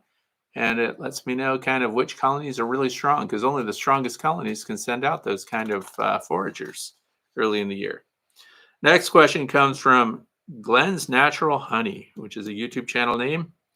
How many people show for your beekeeping breakfast? And it sounds like a great idea to try. Our club has 200 to 300 members, so I guess we'd have to get an RSVP to not overload a restaurant. Do you do it on a weekend to get other than non-retirees? This is a point of contention, by the way, for my bee club, the Northwestern Pennsylvania Beekeepers Association. And what Glenn is referring to is we do a bee breakfast. So, and it's the people that work for a living that are upset about it because they miss out. How many people do we have? It averages 19 to 29 people. That's actually a lot of people to show up for a bee breakfast. And what this does, and this is why I think it's good to have this in today's conversation, this is the long stretch. Here in the Northeastern United States, this is when people are bored. This is when people, eat Cheetos and binge watch Netflix or whatever they do. There's nothing to do. So having a gathering every other week or once a month at a local restaurant works out really well. Because when you talk to the managers of these restaurants, the restaurant businesses they're a little slow. They would be happy to have a group of 20 or 30 people show up and all order breakfast, even though you're going to sit around for 2 hours and talk about bees. They'll give you a space. A lot of these fast food restaurants and stuff, I don't do fast food restaurants, but they all have these little rooms off to the back that are very easily marked off for birthday parties and things like that. So you can talk to the manager and say, can we just get that room, every third Wednesday of the month and show up from 9 to 11, and we guarantee you a certain number of meals will be ordered. And so it's to the point where we're such nice people that the waitresses like to come and wait on us because we leave them heavy tips. We're getting a room. They set up the tables for us. They do everything. It's fantastic. And you get to answer people's questions and concerns. It's also fantastic for new beekeepers to come and be in conversation with people, in some cases, that have been keeping bees for 40 years. So it's a great mix. It's a great opportunity to talk. And the restaurant's already there. Nobody has to make coffee. Nobody has to clean up. It's very easy. I highly recommend that you do it. You may be wondering, what restaurant do we use? We use IHOP, the International House of Pancakes, which to me is my favorite. So yeah, we have as many as 29 people. We fill the room. It's a lot of fun. Good conversations. And I highly recommend that you find a group of people to do that with. Let's see if there's any questions here. By the way, if you have a question for me, please type it in all caps. Wouldn't you know it? Beekeeping types of question here. Does open feeding sugar syrup or pollen sub not cause the spread of diseases or pathogens? Many discourage to open feed. Can you advise pros and cons? Okay. I dismiss that claim. Okay, and here's why. When you have bees and you open feed, this comes up, and I know that there are whole regions where it is illegal to open feed. So I want to talk a little bit about the responsibility that goes to the open feeder. If you are in a time of year when there are honey supers on in your area, you should not be putting out sugar syrup and open feed. The reason being that other people do not have control over where their bees go, and they can land on your sugar syrup, and they can be bringing sugar syrup home when they are gathering that honey to be harvested for sale or otherwise. So this is at the time of year when people do not have honey supers on, and you in particular should not have honey supers on. The question about the spread of disease, and here's why I want to explain my thinking on that. And it's because these bees are silly. They are mixing it up at every single hive. They go into hives at random and join forces. So the mixing up of bees at an open feeder, is that good or bad? In other words, are they spreading something? Is there contact there that they wouldn't be getting if they went into another hive? So here's my thinking. Stick with me. If you're about to present your case and try to get that changed, I'm not going to say that you should get it changed, but I'm just explaining the logic. One of the reasons that we put out this feeding at times of dearth is because it draws off the bees that would be robbing other hives. What happens when they rob other hives? I'll tell you what happens. They get in there, and the contact with those bees is so intense, and they're so frenzied in their accessing of those resources, rubbing against one another. Do you know what they do? They rub their hairs off. They are in such tight contact with one another while they engage in robbing activity that they rub their hairs off and they look like shiny, hairless bees. Is that more or less of an opportunity to share diseases that would be spread through contact? There's much more of a concern spreading diseases through trophallaxis, feeding one another, right? Grooming one another. So this physical contact at a robbing station, that's why I call a feeding station is really kind of a robbing station. They are not in the same tight context that they were because we're deterring robbing. So if we have robbing over here, open feeding over here, which ones are in the tightest physical quarters with one another? These little bees over here robbing out this colony are in CQB, and they're coming out with all their hairs rubbed off. These over here are getting their resources and they're going home. And you can spread it out enough to where they're feeding, they're not necessarily dogpiling one another. They're on top of each other when they're robbing. So just going to have to weigh the odds, because I think that when you open feed and draw off these would-be robbers to a situation that's open air and everything else, you prevent robbing where they definitely would be. The other thing is your foragers are interacting all the time with other colonies. Which ones have to be the cleanest? Which ones do we want to make sure they're not spreading pathogens? Your nurse bees have never been out of the hive. Your nurse bees do not interact with foragers, right? The nurse bees get their resources from stored resources in the hive. The pollen carrying bees come out. They don't give their pollen to nurse bees. They put it in the cells. The nurse bees then attend to the pollen. So the bees that are out in direct contact, I'm just adding layers to the discussion. This is not an argument. So the bees that are out foraging don't come in contact in a way that spreads disease in a meaningful way in comparison to how they would or could in a robbing situation. And I've demonstrated over and over that these bees are not faithful. They go into each other's hives all the time. If you got a diseased colony of bees somewhere, you need to be dealing with that. There should not be American foul brood or European foul brood in your backyard apiary, period. Okay. I hope that makes sense. Who's with me on that? Who agrees that that logic holds weight? Here's from Tommy Chu. I've considered doing some open feeding lately, but this time of year in Southwest Missouri, warm weather means high winds, which is what we have here, along with the warmth. So that's judgment call. But here's the thing. If you see the bees out bouncing off your windows of your house and stuff like that, they are foraging. They're looking for stuff. And here's another layer. Let's say you just wanted to do this feel good spring feeding, and you only want to feed your bees. Forget those neighbors and their freeloading bees, right? So now you just want to feed your bees and give them some sucrose, right? So here's what we do. Let's thin that down. You have 1-to-1 sugar syrup, right? You can go lighter than that. Okay. So you can create a very light sugar syrup. This is dry sugar and water, nothing else. Okay. You put that out there. Guess what you just did? The only bees that can expend the energy to get that resource, that light loaded sucrose that you put out there, is going to be your own apiary. Bees that are a mile away aren't going to travel a mile to get a light loaded sucrose. Now, if it was 2-to-1, they'd be all over it.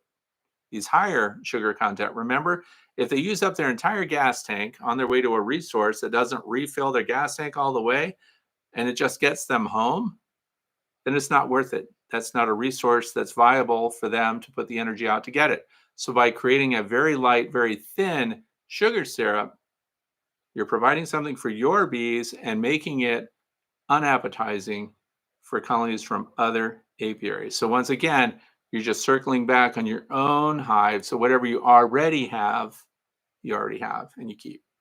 Now we're not bringing in the others. How do you like that?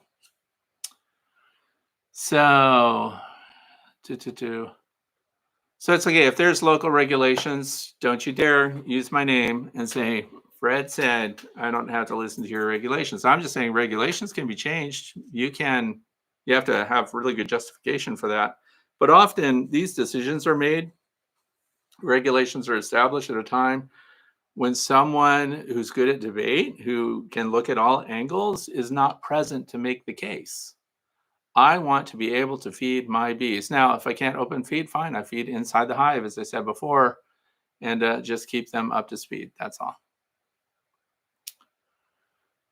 So moving on, what do we have here? Oh, this comes from Brian from Wibram, Massachusetts. It says, good morning, Fred. I watched your process for using Ross rounds from 4 years ago on YouTube. Thank you for watching. Do you know of a company that is making a kit to build out the rounds sized for nucleus hive? Or should I just build the outer frame myself, use the parts from an 8 or 10 frame kit? Okay, way ahead of you. So the nucleus hives, 5 frame deep nucleus hives. There is one. So the Ross rounds, for those of you who don't know, this is for comb honey. They were made right after World War II. Guess what the name of the dude was that made them? Ross. So anyway, they made these rounds and they insert into plastic frames. And because guess what happened after World War II? We got our hands on plastic. That's why all the toys started being made out of plastic and stuff. And they found out that it was a material that could be used for a lot of different things, including comb honey. So they put these frames in there, but they built a special wooden frame that was sized right for these Ross rounds. Now, another company called Ciracell out of New Zealand came up with brackets so that you could double up the Ross round frames, and it uses the Ross round frame. So in other words, they're not stealing Ross rounds and violating some kind of patent or something. They made brackets that use Ross rounds the way they come. So they're standard Ross rounds. And now they fit into deep supers. So they're perfect for, that's why I put them on. This is what I did. I put them on, I put some of them in the Apame 7-frame nucleus hive, which we messed up and made a video about it so that my grandson can point out that he made mistakes. Because we didn't use all of the Ross rounds across. I put a couple of them in there, then I put regular frames next to them, which caused Ross rounds to build out farther than they otherwise would have. So there is a game to it. But let's say you had 5 of these frames. It's actually 4/4 on each one, I believe. So that's 8 per frame. So it's 5 times 8. And now that fills it. And then your bees can work it. And it fits a standard Langstroth hive. No special box necessary. And I put that on really strong colonies, overly productive colonies, which were, again, how did I end up with that colony? Let's tie it back to what we were talking about earlier today. I take a queen that's about to swarm. I take her bees with her. I put her in a nucleus hive as a resource hive, as an insurance policy, just in case they don't correctly requeen themselves. But then they did requeen themselves, and I have this other colony. So now I have 5/5/5. So I have a triple stack of nucleus hives, all wood. And I use that top box for comb production and for comb production for drawing out comb on foundation. That again, it's a resource hive, so I use that on other hives. The other thing is I use it for wax production, and I use it for comb honey. So very interesting. Works really well. Highly recommend it. Ciracell makes those. You're probably wondering where you could get it. If you're in the United States, the Blythewood, BLYTHEWOOD, Blythewood Bee Company sells Ciracell stuff, the hive top feeders, those frame brackets, everything. So go there, and don't forget to tell the good folks at Blythewood that I sent you so that you can pay the same as everyone else. So that satisfies the Ross round question. Moving on here. This is from W3BKY Tech 73. That's the YouTube channel name. Do you have a lower temp cutoff when you won't open the hive to put fondant on the inner cover? How about lifting the inner cover off quickly to slide resources, winter pollen patties, or extra little sugar breaks into the candy board that I keep under my insulated inner cover? I'm always torn. Better starving, obviously, better than starving. Okay, so here's the thing. That's exactly my thought. We have a 50-degree day coming up, but guess what? It's probably going to be windy and rainy and who knows what else. Here's the thing. If your bees are out of food, I don't care what the weather is. If they're starving to death, you have to send your wife. I mean, you have to go out there and feed those bees. If you've got a fondant pack that's completely empty, if it's a hive that you thought had a lot of resources, now they're up at the top and you're just thinking, oh man, I hope the weather breaks and I hope that they can get the resources they need. This is managed livestock. You have the resources sitting right next to you. You have sugar at the very least. Put something on that starving hive or you will be looking at dead bees. And the reason they're going to be dead is because of you. So I don't want to be harsh. I don't want to pick on you. But if it's cold and they're starving, feed them. Pop in the lid and getting that on there. By the way, have your stuff ready to go. I mean, don't pull it out and like look around and see what's going on. Put the food on there, close it right back up, get your insulation on, and go your happy way. Save a bee, as they say. Save a bee.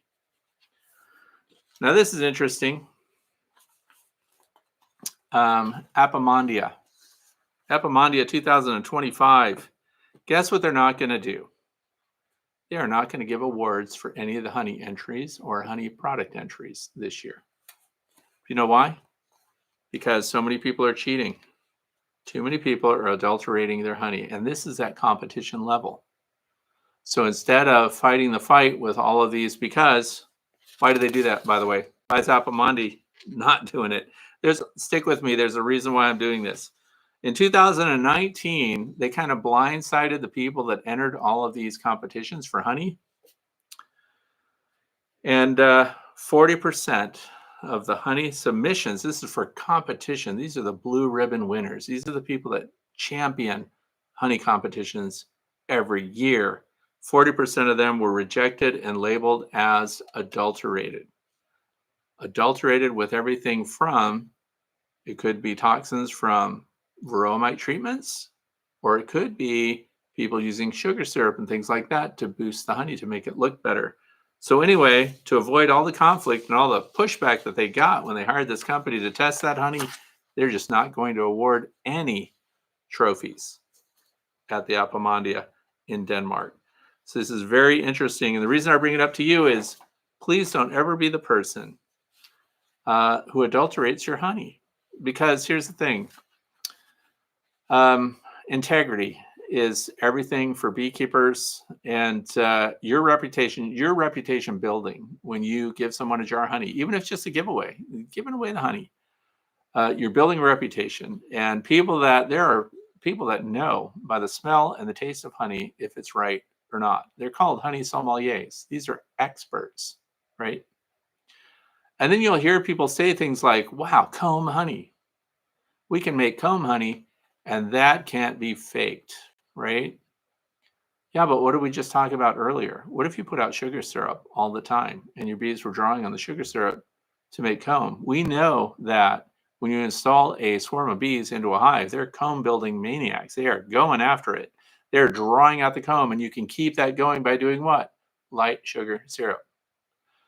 So there is a temptation for people to use sugar syrup to get their bees to perform.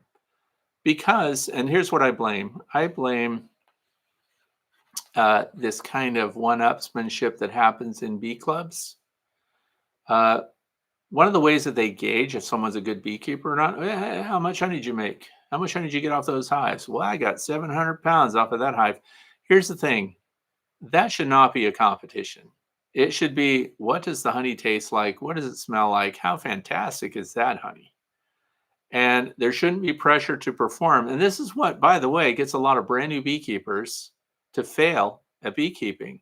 Because the other end of it is, let's say they're not trying to taint the honey or provide them with huge amounts of sugar syrup just so they can build it up and have a honey flow, so that a synthetic honey flow, so that then they can draw it off and say, look at all the honey I got. It's bad in general when you do that, because people, once they realize that you've done that, you don't ever recover. You don't recover. At Appomondia, when they did that and they used a nuclear system, I reached out to the people that did the testing. They were a contracted laboratory, and they are no game players. These guys damaged reputations when they did that. But who really damaged the reputation? The people that tainted their honey. That's all I'm saying. So don't do that. Don't play games with honey. Anyway, I have in all caps here. Steve Amos, good afternoon, Fred. Do you know if the insulation factor doubles with 2 layers of Reflectex? Oh, the Reflectex thing. Now, if you're looking at a layer by itself, that's equivalent to a 3/4 inch piece of pine.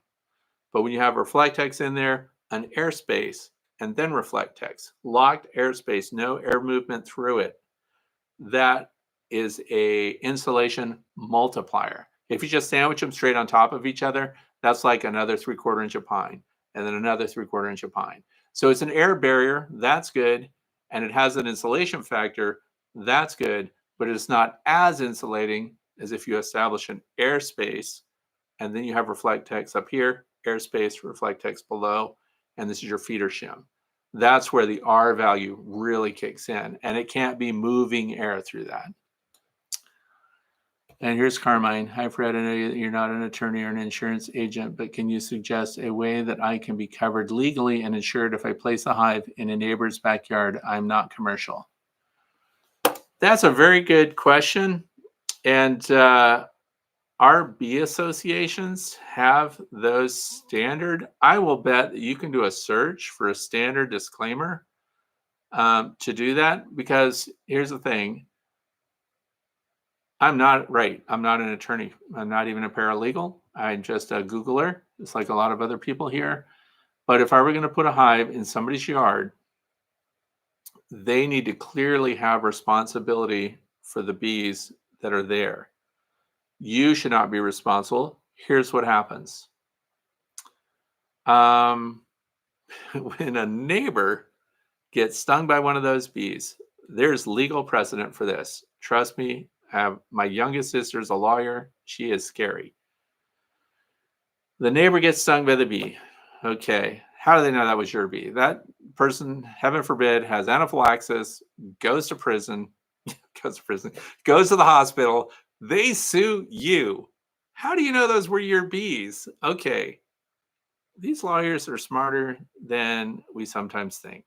If they get samples from your bees and they can prove a DNA connection or whatever, there was a legal case that worked out with, okay, I'm just going to clean all that up and say, if you're giving your bees to somebody else to put in their yard because they want bees, then they need to find a way to accept full responsibility for the venomous insects that are now under their property's insurance, right?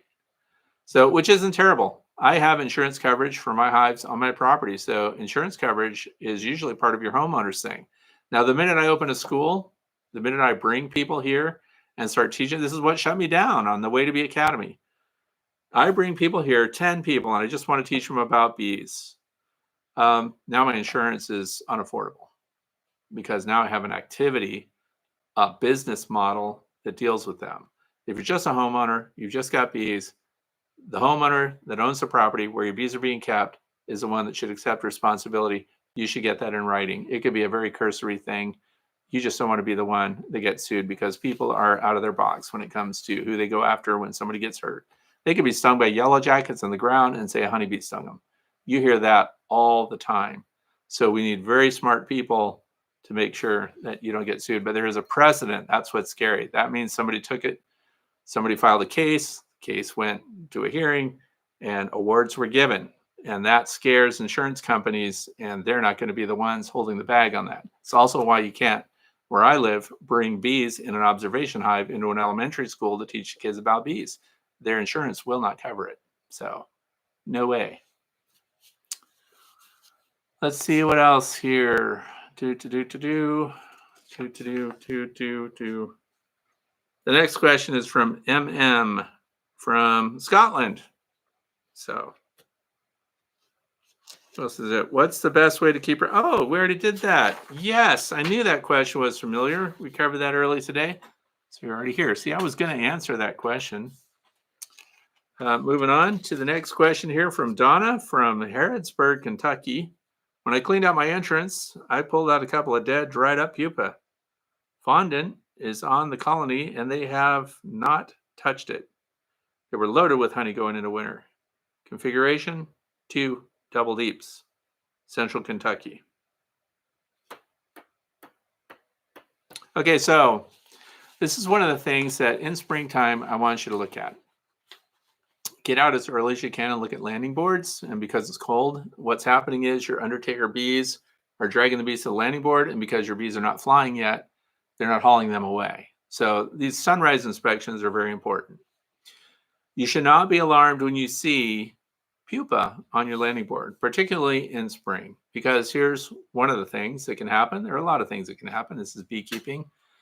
But one of the things that can happen is in spring, we get these warm-ups. And what happens? They get a little influx of resources. They start brooding up. I've seen this happen. Observation hives are fantastic for seeing this kind of thing happen. The queen goes into lay. She puts out 2,000 eggs.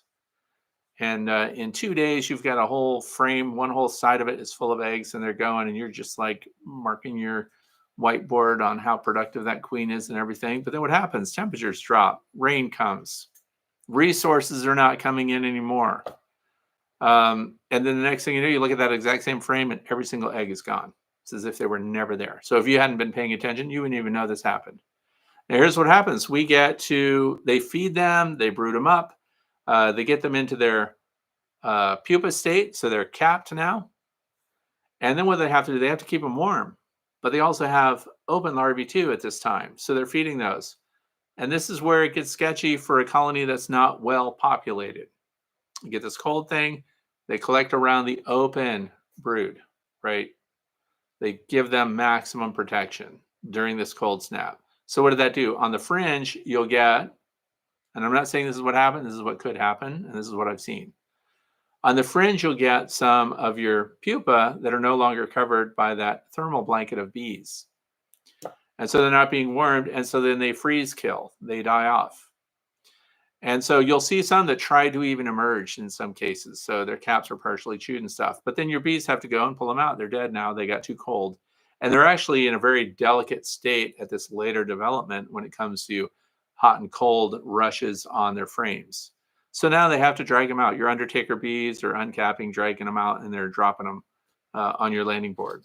So you can see these dead pupa, but it doesn't mean your colony is at a loss. It just means that they don't have enough bees to maintain what they need to under the current weather conditions. So one of the things I would ask is when you see the dead pupa and stuff out, is there a recent, this is where records come in. Your records should include weather conditions, precipitation, wind, cold, all that stuff together.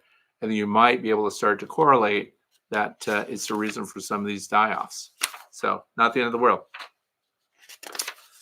I know this is a long one today because we had a lot of really good questions right off the bat. So still going here because I want to answer the questions for the people that wrote in. And so here's from Stefan from Fredonia, New York. Should your beehive entrance be facing a certain direction? I did a Google search and they said south or southeast. Does it really matter? Okay, so Google search, by the way. Google has some good information these days because south by southeast is exactly my preferred entrance facing direction. So if you've seen, the way I arrange my beehives, I face them in every direction. I face them east, I face them north, I face them south, southeast. I do not face my entrances to the west. Why? I mean, that's where the sun sets. Certainly your bees want to sit out on the landing board and enjoy the last little twinkles of sun as it sets over the horizon, or prevailing winds come out of the west, would jam right into your hive entrances and blow unpleasant rain, snow, and wind. We had very bad conditions going into winter this year. If I had west-facing hives, they would be blasted. So that's the only direction I don't face them. Now, year after year after year, I see a trend that my bees that face south by southeast, the snow and ice is off their landing boards first. Their entrances are cleared first. They fly out and they forage earlier than the colonies with landing boards that face north. So, yeah, it makes a difference. Significant? I don't know. It's not like the hives with landing boards facing north die, or we don't get honey from those hives, because we do. We even get comb honey from hives with landing boards facing north. So that's why I still haven't turned them all south by southeast, because they're all making it. They can't do cleansing flights right away unless they get out there and clean the entrances and things like that. So south by southeast, if you want to pick one, yep, way to go. That's it, south by southeast. Watch out for prevailing winds. And other than that, oh, here's what I want to say about your landing boards. I've seen people put beehives right by their driveway. Now, this isn't to be critical of them, but I'm trying to fail safe here. I've learned that if you make your bees angry, okay, where are the guards? Guards are on the landing board. Maybe you've done this in the past. You took some honey off and you're really excited about it. You got a real load of honey. In fact, the supervisor, your 9-year-old grandson, is satisfied that his clients are being satisfied and that his wallet's thickening. So here's the thing. After they get mad, though, it's line of sight. So what I mean by that is our driveway was not safe for more than a week because the bees saw the movement from their landing board. So this is one of the things I just want you to think about. You can put up a little privacy fence or something that disrupts the line of sight between your beehive and your driveway or your sidewalk in front of your house if you're in a residential area. Where people are going to be walking, if you can just block line of sight, you're not going to pick up these guard bees that still hold a grudge from the last time you visited your hive. So that occurred to me because when we were getting attacked, I could look between the buildings and see the hive that we were in. And if you were not standing, if they didn't see that movement, they wouldn't come after you. So landing board placement as well as direction plays, and I highly recommend that wherever you set up your beehives, that your landing board where the guards are does not have line of sight where you get your mail and where packages get delivered and where your neighbors come up the driveway or walk down the street. Just fail safe, right? Just, it's going to help. That's all I'm saying. This is from Sonda47. When cleaning out your entrances this time of year, how many dead bees should you expect to be removing? Okay, first of all, my grandson and my wife are cleaning the entrances. I supervise from inside the house, safe and warm. But here's the thing. Depending on the size of the colony, you could scrape out 50, 60, 100 bees. Here's the important thing. When you're looking at and you're scraping out dead bees from the entrance of your hive, look at what's with the bees because these are indicators. If you look at the bodies of the bees that you're pulling out of there, if you see bits of bee bread and you see yellow bits in there, and so they're pulling out pollen and stuff too, that's an indicator that your colony is starving. Because what they're doing is they're actually getting into their long-term pollen stores and getting because remember, there's some sweetness in that too. So there's some carbohydrates in there because they're dispensing it. They're not consuming it. They're digging through it, rummaging through it, trying to get every tiny morsel, and it's on your landing board now. That's an indicator of a starving colony. So check that out. So how many? It shouldn't be piles of bees. You shouldn't have 500 dead bees in front of your hive from a clean out. Couple hundred, sure, why not? Because it's been too cold, depending on your local climate, for them to self-evict. So you're pulling them out. And it does make a big help. It makes a big difference for those bees. If you've done that, plus it gives you a chance to look through them. So there you go. Oh, so the entrance, hive facing, so on. This is David now from Cleveland, Ohio. Hi, Fred was wondering where you're sourcing your moss. Are you using seed? This may have nothing to do with bees, you might think, but I'm building my water wall, my moss wall, because bees like to drink water where there's plenty of moss, where there's algae, and we know that there's a health benefit to algae. So I went a little nuts last year and I foraged for my own woods. And if I want to, let's say, I want moss to grow on cinder blocks, I find moss that's already growing on rocks and I put it there.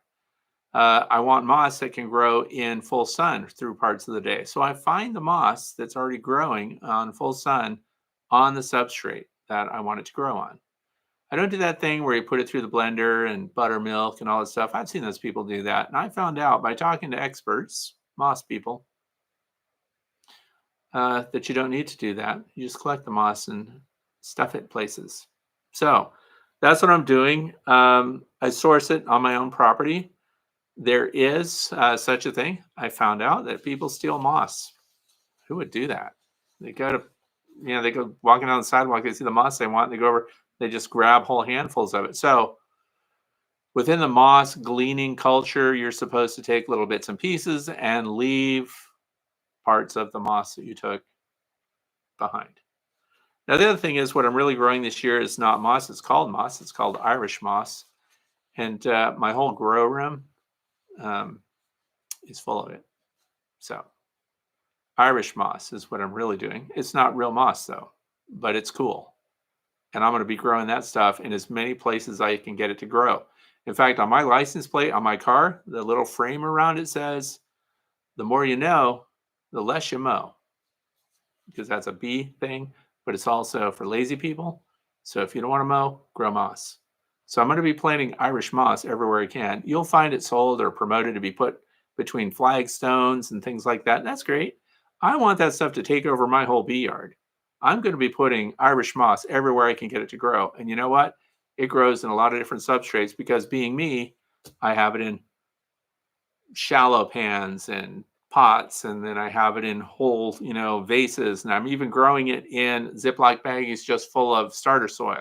So I'm finding out where it does the best, low light, bright light, so on. It's good stuff. So Irish moss is what I'm growing, but the other moss I just find. In fact, because of this question, I put my Mosses of the North American Forest book right back there by Jerry Jenkins. So if you want to go down the rabbit hole on moss, I've been growing moss in my woods and on the pathways and everything. We clear leaves out of the way so the moss can grow. And I want to walk on moss everywhere I go. I want it all along the pond and everything else. So it's fantastic stuff. It handles the really cold temperatures where we live. And that's just it. Here's from Queen Bee. Hi, Fred. If temperatures outside drop below 35 Fahrenheit, is grafting cell going to be damaged in starting the hive?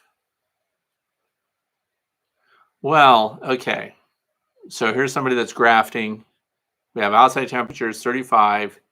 Inside the hive, will the cell be damaged if you're starting a hive? There are a lot of variables here. Starting the hive, how many bees are in there? Because they're going to protect that graft, by the way. I don't know what part of the country you're in. I personally would not be starting any queen cells this time of year, but see, in southern states, they can do it. Just for general information, I don't do any grafting. Okay. I'm a walk away split guy. So I find out when the bees are actually doing things on their own. If I see that they're building queen cells halfway in production, I'm about to lose a queen.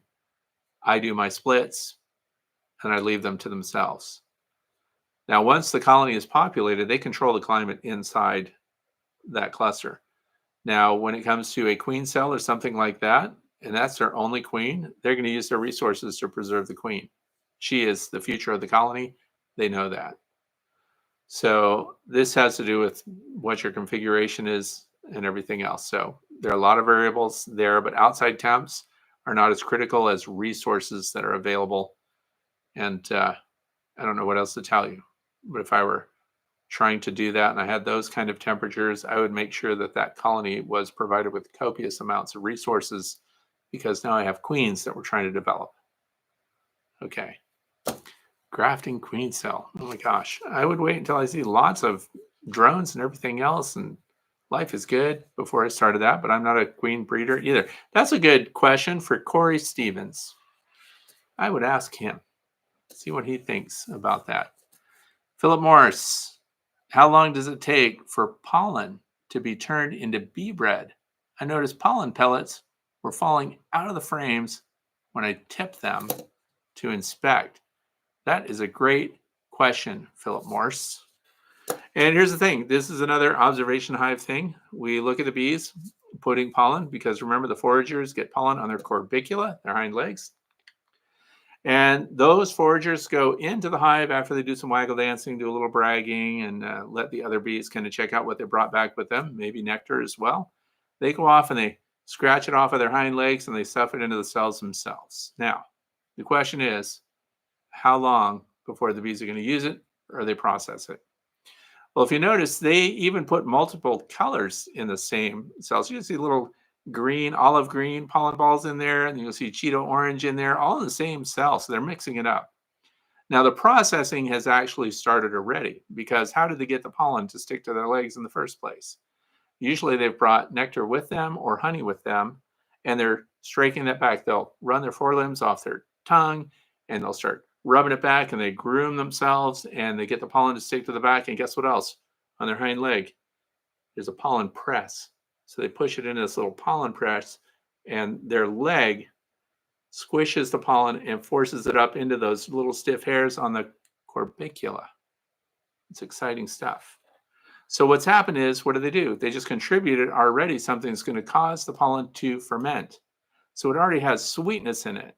So they get that back, they put it in the hive. Now, who takes over? Nurse bees take over. And they start jamming it in the bottom of the cell. You'll see the pollen jammed in. And so what we did is we circled it, because I wanted to see not so much how they were processing it, but when did the bees, because it's adjacent to the brood, we wanted to see when they were consuming the pollen after it was put in the cell, and also when pollen got too old and they were ignoring it. So we found 48 hours to 72 hours was the sweet spot. That's also during high production, when the hives really smell like it's yeasty, because it is fermenting. And so 48 to 72 hours, that's the stuff that is ripe for consumption for the nurse bees. And when they're bringing in plenty of it, this is really interesting. So you can use those whiteboard markers and write right on the glass of your observation hives and put timestamps on there for when different things are happening as a teaching tool. Here's an egg, it's standing straight up. That was just laid, it's laying over, that's 2 days old, it's laying flat, that's 3 days old, now it's going to hatch. These are teaching tools, because if you mark that, then later we know 21 days down the road, we should be seeing some emergence after that egg was placed. So same thing with the pollen, 48 to 72 hours, they're really processing that. So it's really good stuff. So that's bee bread. So I say it's finished at 72 hours, and after that it's just stored, because you know what they do after that? They will even seal it with a little bit of beeswax, just a thin. That's why older pollen has kind of a shiny surface to it. They're encapsulating it. It's fermented. It's done. It's ready. It's bee bread. It's good to eat. Here comes from Donna. I need to requeen a testy colony. I would like to use a queen I have from another colony. I don't graft. How can I do this? Okay, so these are great questions for springtime when things are really kicking in, but you've got a queen that's testy. You want to get rid of her. You've got another colony that has a queen. Okay, I like this. It's a philosophy called going in strong. In other words, taking a queen by herself and introducing her into a colony that you've removed a queen from. You get pushback, just the queen by herself. They can go after her. They can start biting her. They can try to sting her. They can form a ball around here and generate so much heat that they put themselves on the fringe of death just to cook a queen and drag her out. So let's go in strong and make sure that they accept the queen. How do we do that? We bring her with her own brood. So you have to bring in frames. You've got a colony that the queen is coming from, and you're joining a colony. So I like to take frames of brood with my new queen on it and the nurse bees and everybody else, and I bring them right in and replace frames, whatever the lowest performing or the least full frames that you have. And your frames all have to be, of course, the same size. We're talking deep frames, right? And I replace the center frames where the brood currently is, and I install my queen just like that. And you know what they do? They don't fight very much because they're overwhelmed, because every bee that you just brought in and the comb and everything that you brought in there is heavy with the queen mandibular pheromone from the queen that you're introducing. They're without a queen, which they notice almost right away. When you remove that other queen, you can give them a day if you want to. But I've done it just because I'm myself and I didn't care. I was doing it just to see what happened, which is, by the way, emotionally the best thing you can be doing with your bees. Let's just find out what happens if we do this and keep your records. Because then when you go in strong with these frames of brood and your queen and you find out, they'll take her. Now, let's say you want to be safer. You don't want them to hurt your queen. Okay. There is a queen introduction cage. That is like a queen introduction cages. Even workers can't go through it. Now, this is an extra step that if you've got the frames and the brood to bring with your queen, you don't need to do. But let's say you just want to take the queen and you want to put her in there. Now you have to get a frame of brood, capped brood, no workers, and you have to put her in this frame.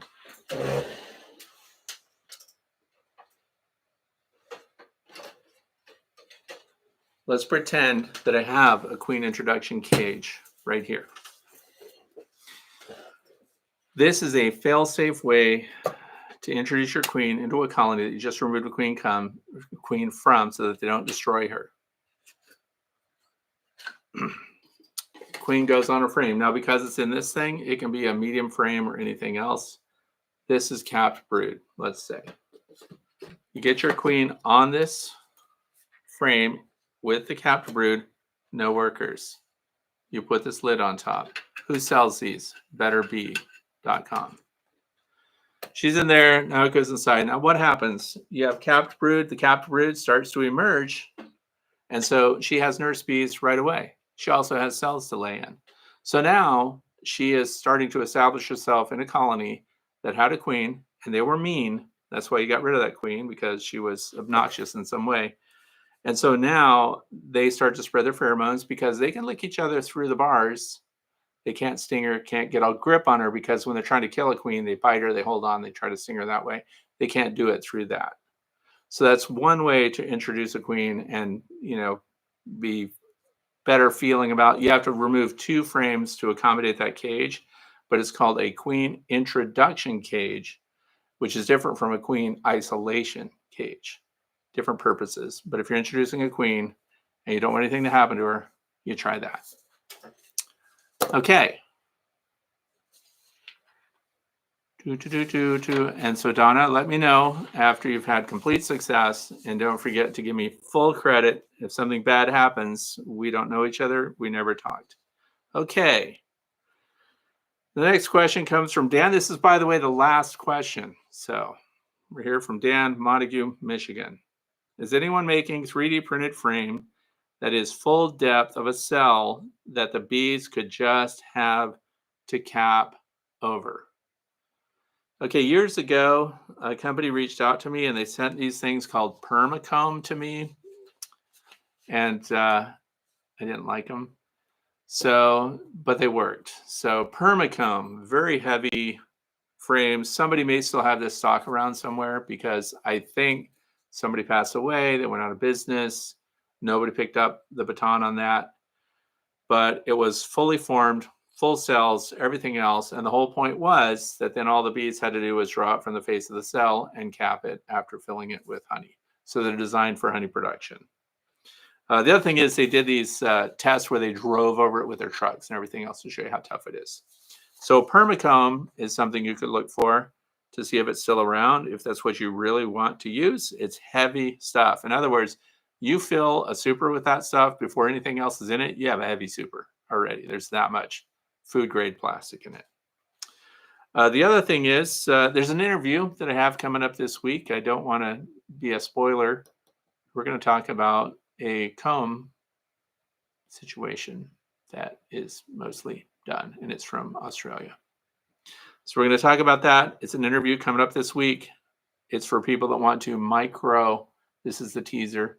They're going to want to micro process honey. In other words, you don't even want to take a full frame. You just want to take a little bit of honey for one reason or another. And I have my own reasons for why I like this new piece of kit.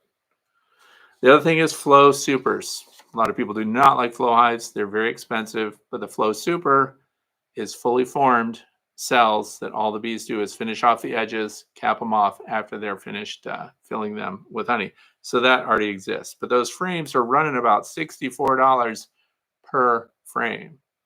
So look for Permacomb. See if somebody has some of that still around.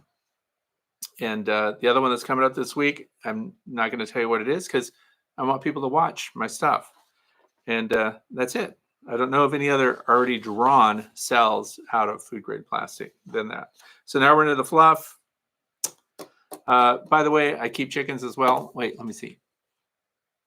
Rodney, looking to buy 2 packages I currently have. Carniolans, what breed would you recommend? This is from Rodney. This is hard to recommend a current genetic line of bees because I like the Varroa sensitive hygienic bees, also known Varroa sensitive hygiene, VSH. I like the Corey Stevens. Oh yeah, let's do this. Corey Stevens, who creates these survivor stock, these bees, these genetics, he's been doing for a long time, has his master's in entomology, hardworking dude. He's partnered up with somebody that a lot of people have heard of, Cameron Reynolds. They're going to be selling packages with that stock. And they've hooked up with somebody else who has a drone yard or where they can finish them off with genetics that they need to complete these desirable survivor line treatment-free queens. So look up Corey Stevens, Cameron Reynolds, and I forget the name of the guy that's doing the drone yard. But anyway, they just announced that stuff. So if somebody else knows about it, you can, they're selling nukes, not packages. Steve Amos says this. All right, way to put me in my place right in front of everybody. Way to go.